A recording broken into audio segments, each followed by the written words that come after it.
ഇനി higher പർച്ചേസറുടെ ബുക്കിലുള്ള ലെഡ്ജറാണ്. Higher പർച്ചേസറുടെ ബുക്കിൽ എപ്പോഴും രണ്ട് ലെഡ്ജർ അക്കൗണ്ട് ആണ് വരയ്ക്കുക. ഒന്ന് അസറ്റ് അക്കൗണ്ട്, ഒന്ന് ഹയർ വെൻഡറുടെ അക്കൗണ്ട്. ഹയർ പർച്ചേസറുടെ ബുക്കിൽ എപ്പോഴും രണ്ട് ലെഡ്ജർ ആണ് വരയ്ക്കുക. ഒന്ന് അസറ്റ് അക്കൗണ്ട്, പിന്നെ ഒന്ന് ഹയർ വെൻഡേഴ്സ് അക്കൗണ്ട്. ആദ്യം നമുക്ക് അസറ്റ് അക്കൗണ്ട് എങ്ങനെയാണ് നോക്കാം. അസറ്റ് അക്കൗണ്ട് ഇതേപോലെ തന്നെ ലെഡ്ജർ വരയ്ക്കുമ്പോൾ അറിയാലോ, നടുവിൽ ലെഡ്ജറിന്റെ പേര് എഴുതാം, അസറ്റ് അക്കൗണ്ട്, പിന്നെ ഡേറ്റ്, പെർട്ടിക്കുലേഴ്സ്, പിന്നെ ഒരു എമൗണ്ട് കോളം, വീണ്ടും ഡേറ്റ്, പെർട്ടിക്കുലേഴ്സ്, എമൗണ്ട് കോളം. ഈ സൈഡ് ഡെബിറ്റും ഈ സൈഡ് ക്രെഡിറ്റുമാണ്. ഇത് ഡെബിറ്റും ഇത് ക്രെഡിറ്റും. അതായത് ഡേറ്റിന്റെ ഇപ്പുറത്തുള്ളത് ക്രെഡിറ്റ് സൈഡ്, ഇതേപോലെ ഇപ്പുറത്തുള്ളത് ഡെബിറ്റ് സൈഡ്. ഓക്കെ, ഇതെങ്ങനെയാണ് കാൽക്കുലേറ്റ് ചെയ്യാന്ന് ചോദിച്ചു കഴിഞ്ഞാൽ എപ്പോഴും അസറ്റ് അക്കൗണ്ട് തുടങ്ങുന്നത് ഹയർ പർച്ചേസറുടെ ബുക്കല്ല, അപ്പൊ ഹയർ വെൻഡേഴ്സ് അക്കൗണ്ട് വെച്ചാണ് ടു ഹയർ വെൻഡർ. എല്ലാ അസറ്റ് അക്കൗണ്ടും തുടങ്ങുന്നത് to hire vendors account. To hire vendors account ചെയ്തിട്ട് ക്യാഷ് പ്രൈസ് ചെയ്ത് 12,894. ഓക്കെ, എല്ലാ പ്രോപ്പർട്ടിലും ഇങ്ങനെ തന്നെയാണ്. ഏറ്റവും അസറ്റ് അക്കൗണ്ട് വരയ്ക്കാൻ പറഞ്ഞു കഴിഞ്ഞാൽ ഏറ്റവും ഫസ്റ്റ് ഇവിടെ പോയിട്ട് ടു ഹയർ വെൻഡർ എന്ന് പറഞ്ഞാൽ അയാളുടെ പേര് എഴുതും, ശ്യാം അക്കൗണ്ട്, 12,894. പിന്നെ ബൈ ഡിപ്രീസിയേഷൻ, ബൈ ഫസ്റ്റ് ഇയറിലെ ഡിപ്രീസിയേഷൻ നമ്മൾ സെക്കൻഡ് വർക്കിംഗ് നോട്ടിൽ എഴുതിയിട്ടുണ്ട് 2,579. അപ്പോ ഇവിടെ ക്യാഷ് പ്രൈസ് എഴുതുക, ഇവിടെ ഡിപ്രീസിയേഷൻ എഴുതുക. ഫസ്റ്റ് തുടങ്ങുന്നത് എപ്പോഴും അങ്ങനെ തന്നെ, ടു ഹയർ വെൻഡർ എഴുതുക, എന്നിട്ട് ക്യാഷ് പ്രൈസ് എഴുതുക, ഇവിടെ ഡിപ്രീസിയേഷൻ എഴുതുക, ഫസ്റ്റ് ഇയറിലെ ഡിപ്രീസിയേഷൻ എഴുതുക.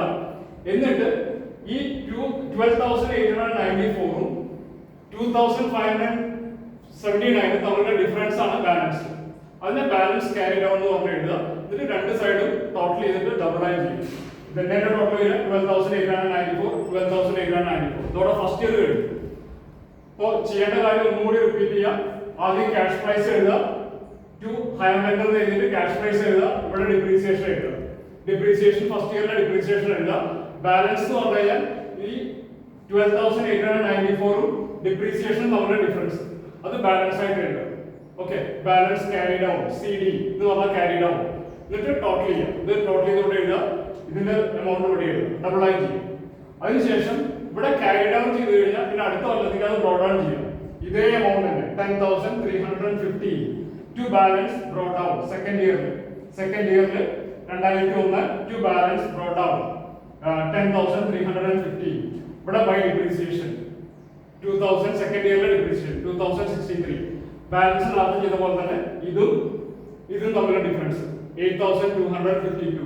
അതായത് 10,315ഉം അതേപോലെ 2063 തമ്മിലുള്ള ഡിഫറൻസ് ആണ് 8,252.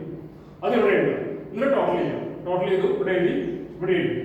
അതേപോലെ തേർഡ് ഇയറിൽ ഇതേപോലെ തന്നെ ഈ എമൗണ്ട് ഇവിടെ ബ്രോ ഡൗൺ ചെയ്തെടുക്കുക, ടു ബാലൻസ് ബ്രോ ഡൗൺ. ഇവിടെ ക്യാരി ഡൗൺ ചെയ്ത 8,252. ഇവിടെ ബൈ ഡിപ്രീസിയേഷൻ തേർഡ് ഇയറിലെ നമ്മൾ വർക്കിംഗ് നോട്ട് നോക്കിക്കഴിഞ്ഞാൽ കിട്ടും 1,650. ആ ഡിപ്രീസിയേഷൻ ഇവിടെ എഴുതുക. നേരത്തെ ചെയ്ത അതേപോലെ ഇതും തമ്മിലുള്ള ഡിഫറൻസ് 6,602.